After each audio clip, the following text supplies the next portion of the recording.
Bom dia, senhoritas e senhoritos. Estamos iniciando a gravação da nossa aula. Vamos dar sequência ao nosso tema, regência, não é? Período regencial. Nós começamos na introdução, né, a apresentar para vocês essa construção desse período, não é?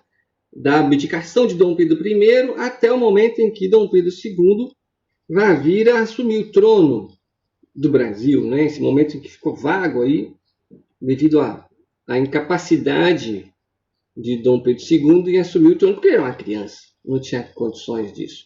E aí, né, o Brasil vai viver uma experiência republicana, no sentido de que a Assembleia vai eleger o seu representante, certo? E esses homens vão dar sequência a uma série de ações objetivando, né, o desenvolvimento político, econômico e social do país.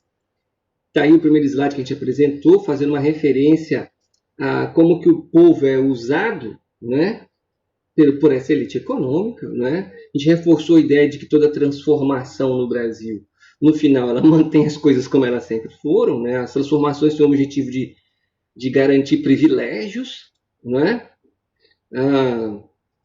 Discutimos aí o processo, né, que vai levar a essa regência. Vimos a questão cronológica, né? A primeira regência trina e provisória, né, que vai durar de abril a julho. Vai vir a eleição, nós vamos ter uma regência trina, porque seriam 3 indivíduos que vão assumir essa condição de regentes, e posteriormente a regência una, de 3 vamos levar a 1 regente, certo? Que permanecerá no poder, né? Primeiro Feijó, depois o Araújo Lima, até Dom Pedro II ser elevado à condição de imperador do Brasil com o golpe da maioridade. Começamos a discutir a organização política. Eu chamei a atenção de vocês para essa organização política. Nós vamos ter aí dois partidos, o Partido Português, que tem como objetivo restaurar o que um dia foi o Brasil, ou seja, que o Brasil volte à sua condição de dependência a Portugal, e o Partido Brasileiro. E aí eu chamei a atenção de vocês. O Partido Brasileiro é dividido em 2 grupos, né? Os conservadores e os liberais, né? O objetivo dos dois é garantir a estrutura vigente no Brasil, econômica e social. A diferença entre os dois, sempre lembrando isso, é como manter isso, como dirigir isso politicamente. Né? O conservador defende uma forma de governo centralizada, né? Pautada no governo central, certo? Orientado por um conselho, enquanto os liberais, certo? Vão defender mais autonomia para as províncias, ou seja, que o poder não seja pautado no centro. Vai haver um governo central, certo? Vai haver lá o rei, uma monarquia, mas as províncias, que um dia vão ser chamadas de estados, teriam autonomia. Essa autonomia garantia poder, certo? A essa elite agrária local, certo? Porque eles controlariam os seus currais eleitorais, vamos dizer assim, né? As pessoas que estavam ali, certo? Então essa diferença tem que estar clara para nós. Então o conservador é oposição aos liberais. Se você fala em oposição, o que você entende por oposição? Eu quero seguir uma linha X de governo. A oposição quer a mudança radical. Essa é a ideia que nós temos, né? A situação quer seguir um caminho X, a oposição quer um caminho diferente, é mudança. Quando você fala em oposição, você pensa em mudança, certo? No Brasil, a oposição, não existe a mudança. É todo mundo proprietário. A diferença está ligada a como liderar, a como reger politicamente essa estrutura latifundiária, escravocrata, né, voltada para os interesses estrangeiros, certo? Importante perceber isso. A primeira regência, trina provisória, né, que vai de abril a junho, está aí apresentada para vocês. Vamos atentar para o slide, né? Efeitos dessa regência, a gente começou a falar disso na última aula, né?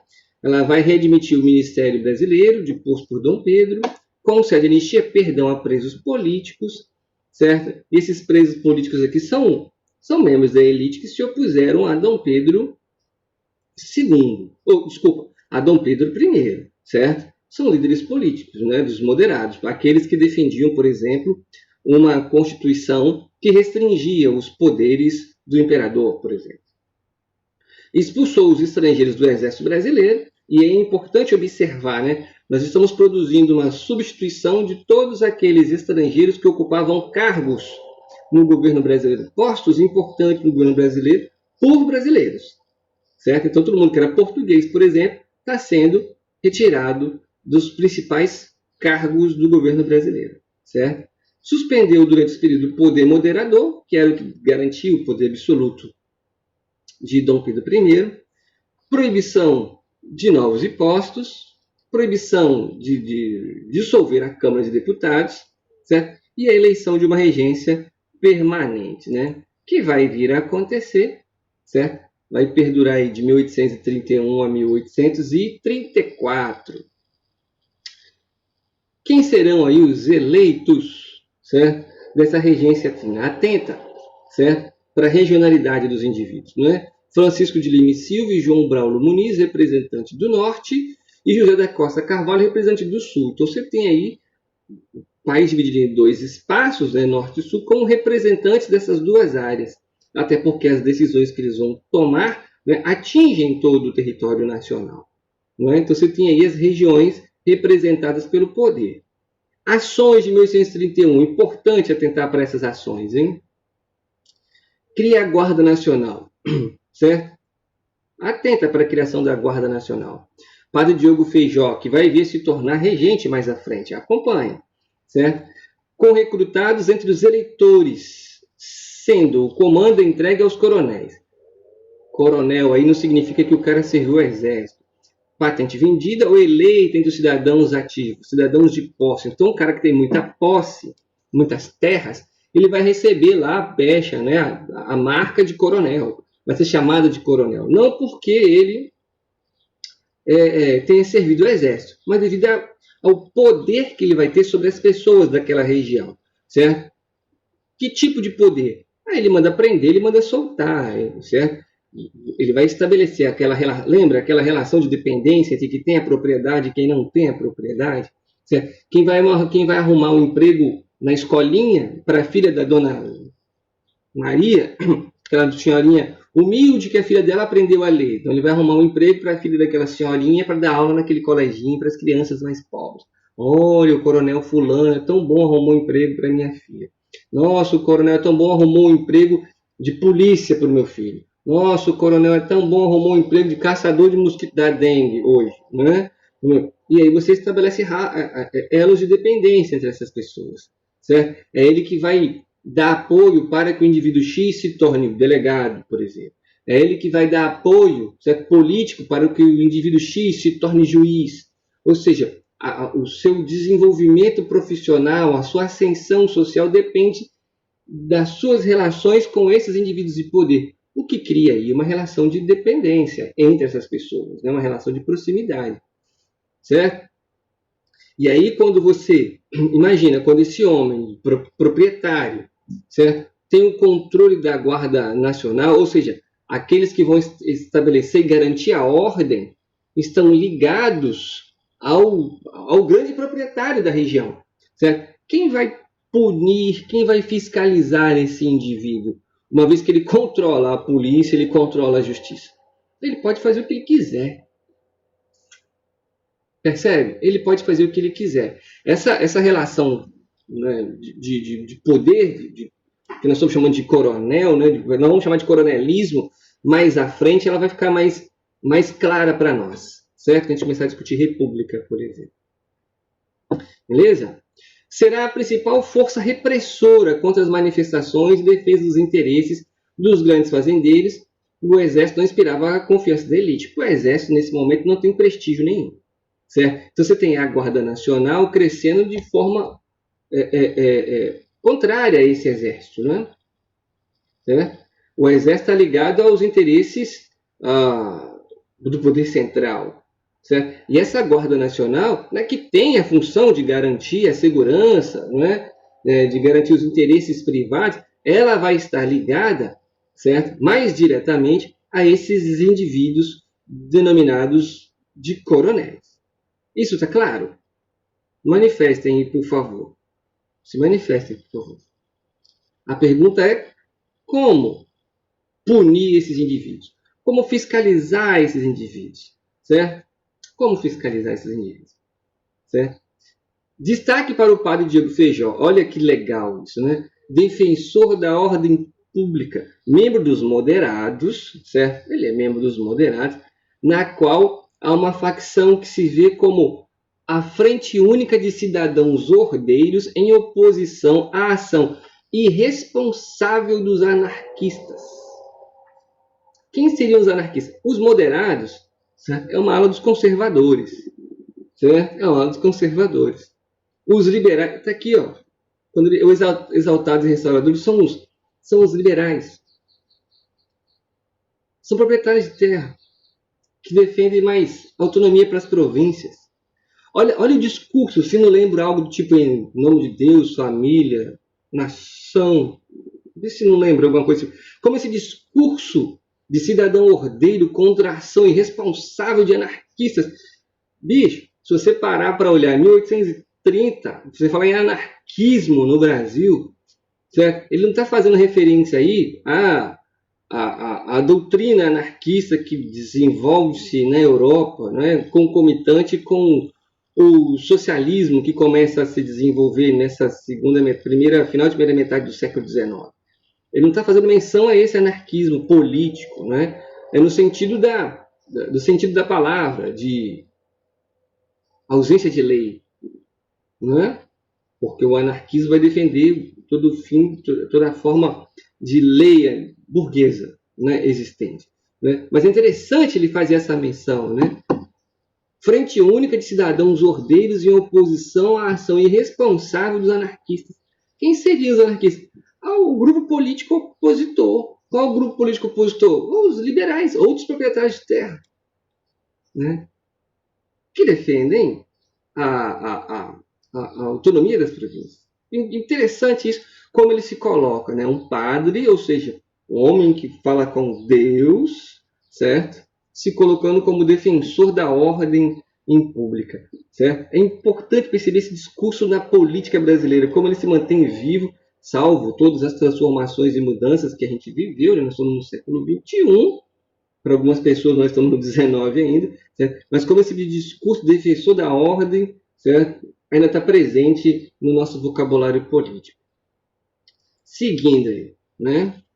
As disputas, e isso é importante perceber, as disputas sangrentas entre os senhores de terra moderados e exaltados, devido a seus interesses, a autonomia municipal versus centralização, certo? Ou por conflitos de terra mesmo, né? Disputa de terra, né? É uma ilusão. Tem gente que acredita que os grandes latifúndios no Brasil foram construídos através do suor daquelas pessoas, né? Os grandes latifúndios do Brasil foram construídos à bala, à custa de muitas vidas, certo? Principalmente do pequeno proprietário, certo? É uma ilusão, através da grilagem, da falcatrua, do estelionato, da corrupção. Mas tem quem acredite que a grande propriedade do Brasil, certo? Foi construída legalmente, né? Tem pessoas no Brasil que têm pedaços de terra do tamanho de países, certo? E tem gente que acha que aquilo ali foi construído legalmente. As queimadas na Amazônia, no Pantanal, que estão acontecendo,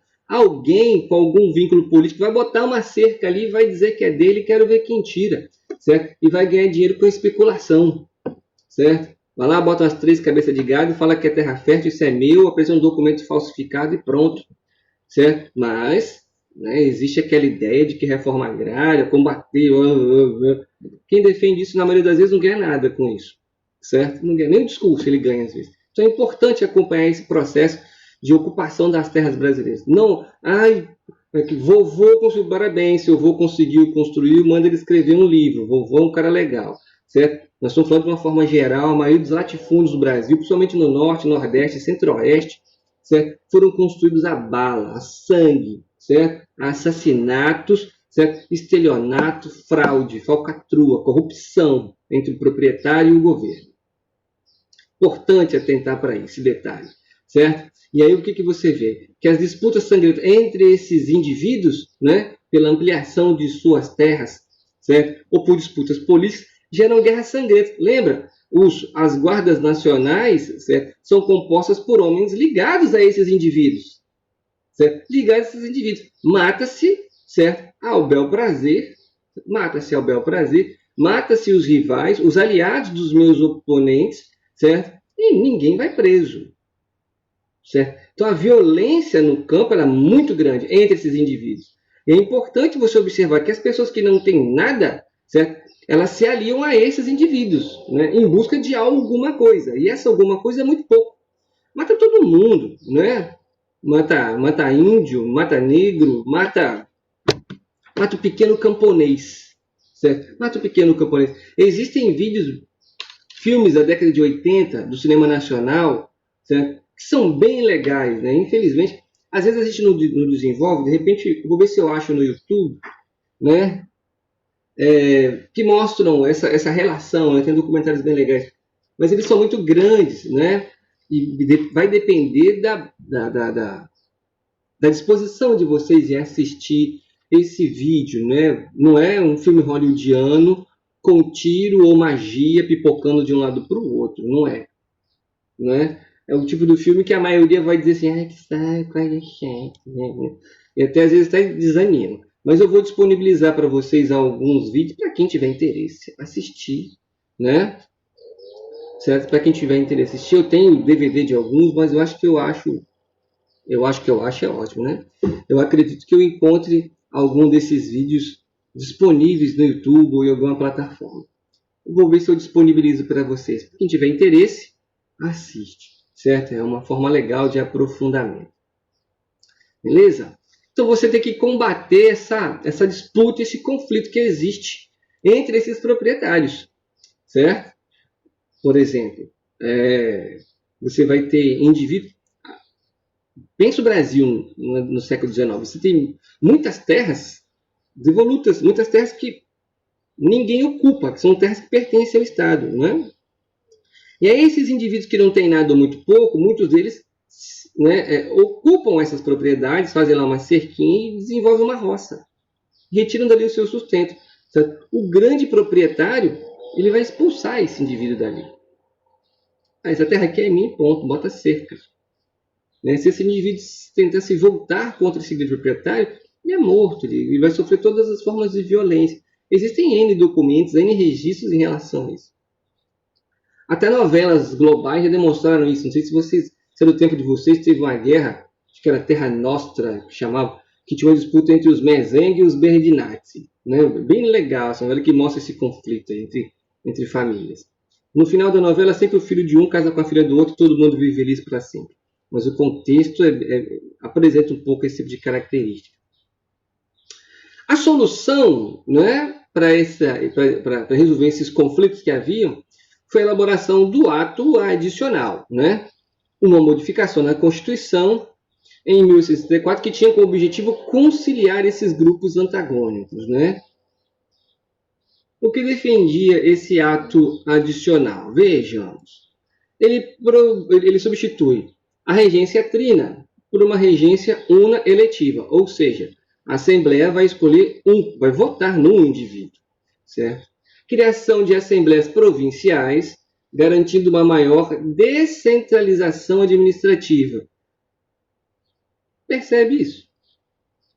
A quem eu estou tentando agradar? A criação de assembleias provinciais, garantindo uma maior descentralização administrativa. Ou seja, eu estou fortalecendo o poder local das províncias, o que agrada aos interesses, certo? Dos liberais. Sim ou não? Certo?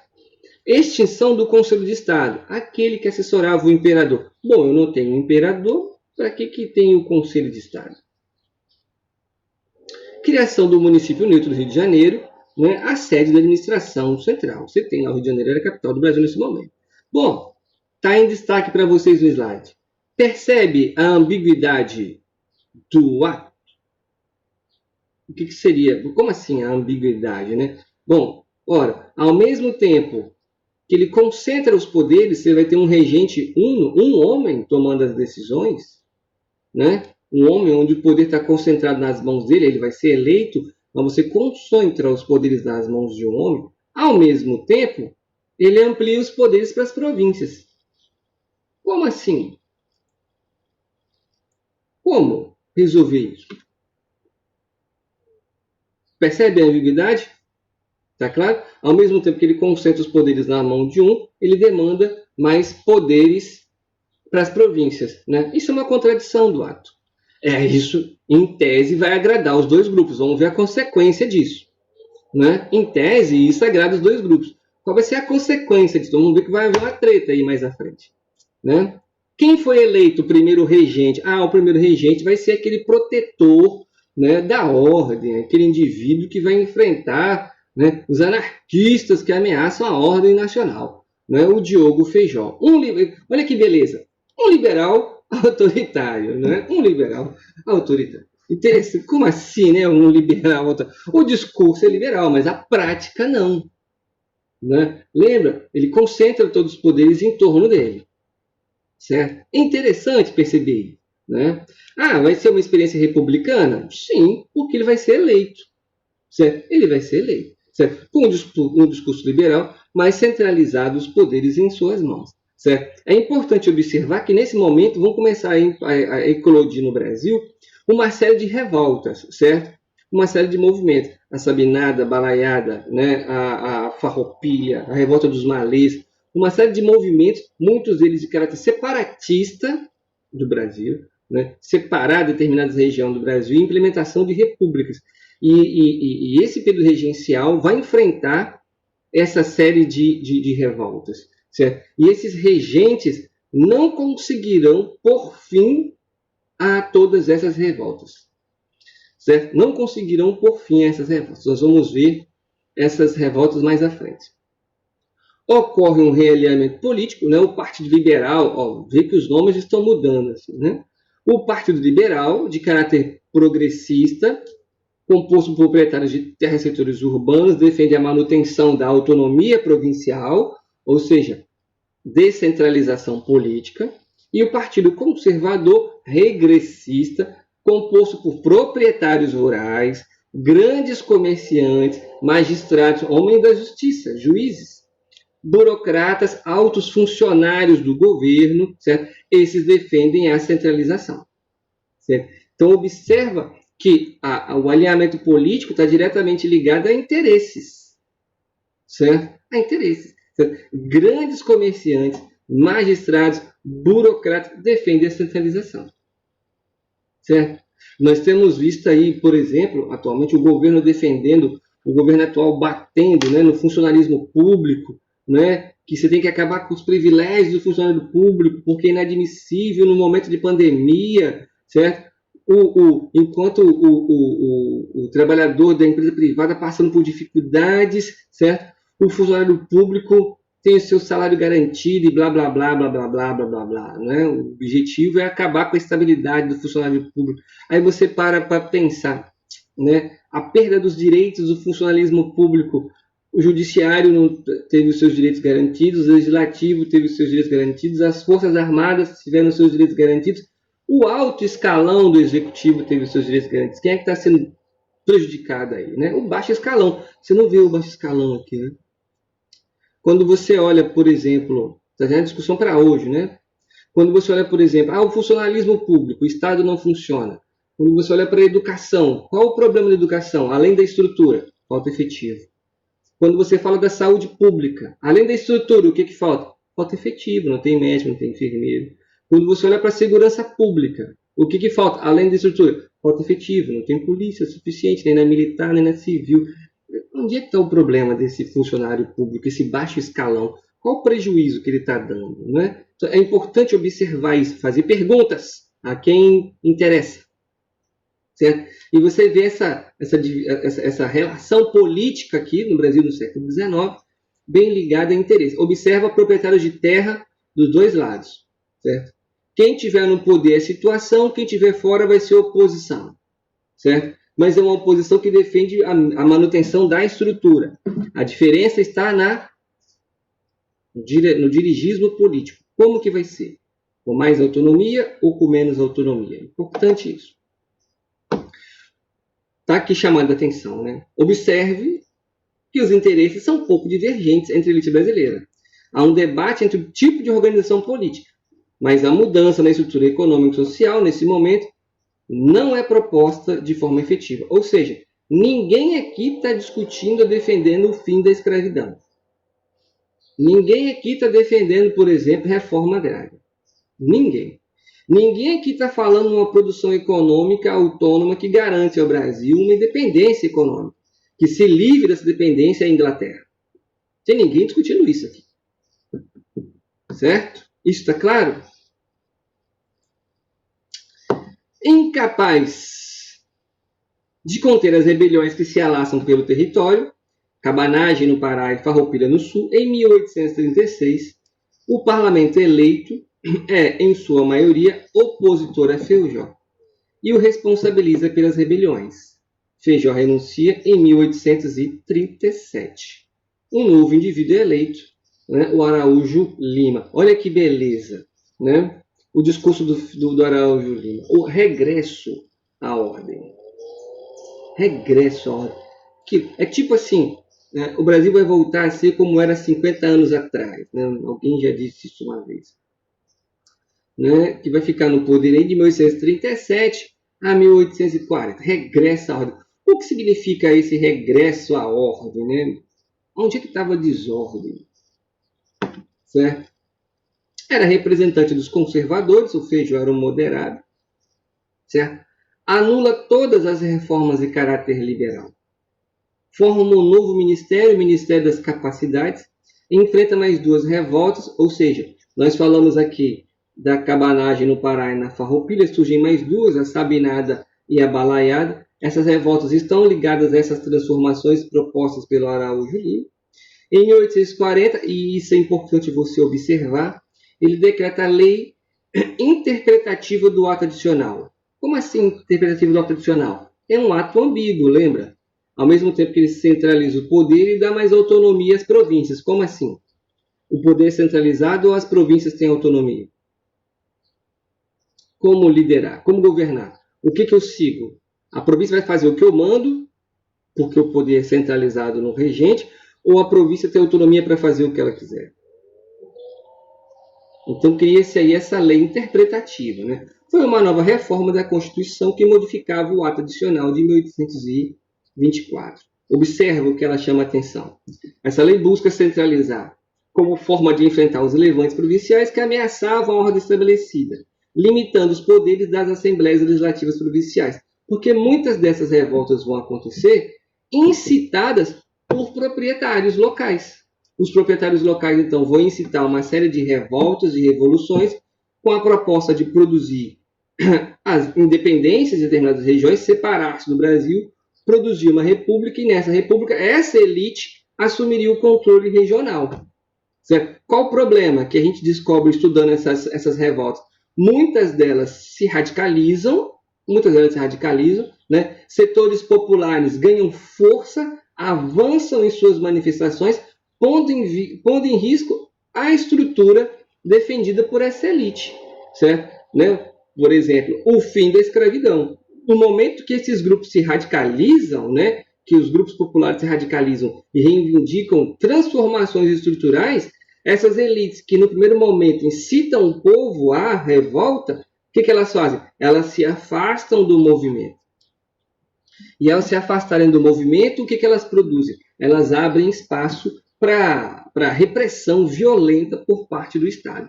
O que vocês devem estar percebendo, quem está fazendo o trabalho aí, né, quem fez as pesquisas sobre as revoltas nativistas e inconfidências, isso vai ser muito comum, certo? Né? A violência com a qual o Estado trata as manifestações no Brasil, desde a colônia, perpassando pelo Império. Certo? Beleza? Acabou com a autonomia provincial, isso é, com a liberdade das províncias elegerem os seus governantes. Ou seja, a lei interpretativa do ato adicional interpretou o quê? Que o poder é centralizado na mão do regente. Ponto. Certo? 1841, promove a reforma do Código Penal, nomeia funcionários públicos e a criação do Colégio Dom Pedro II. Esse colégio existe até hoje, é considerado um dos melhores colégios do Brasil, né? Não é para qualquer um. De acordo com a Constituição, Dom Pedro só atingiria sua maioridade quando completasse 18 anos de idade. É fundado, então, o Clube da Maioridade, que assinou a campanha da maioridade, um movimento que defendia a ideia de que Dom Pedro II, mesmo com menos de 15 anos, estava preparado para assumir o governo do Brasil. Quem é que propõe isso? Os liberais, que não estão no poder. Quem está no poder é um conservador. Não se esqueçam disso, certo? Mas por que o liberal vai defender essa campanha da antecipação da maioridade de Dom Pedro I? Certo? E por que os conservadores, oposição dos liberais, vão abraçar essa ideia? Certo? Porque eles têm medo de perder o controle do país frente às revoltas e revoluções que acontecem dentro do país. Está aqui o título. É preciso parar o carro da revolução. É preciso estancar a ação dele. Certo? Então, o que você vai ver mais uma vez no Brasil? As elites, para garantir, as elites que estão se atacando, né, para ver quem assume o controle, né, que se aproveita das mobilizações populares, no momento em que ela percebe o risco de perder o controle dessas movimentações populares, o que essa elite faz? Essa elite que é opositora entre si, né, ela se une. Ela dá as mãos, certo? Ela se une com qual objetivo? Garantir os privilégios, garantir o status quo, garantir a estrutura estabelecida, certo? Ela se une em torno, então, dessa campanha de maioridade do Dom Pedro II. Mas esse assunto para a próxima aula. Deixa eu dar um stop aqui.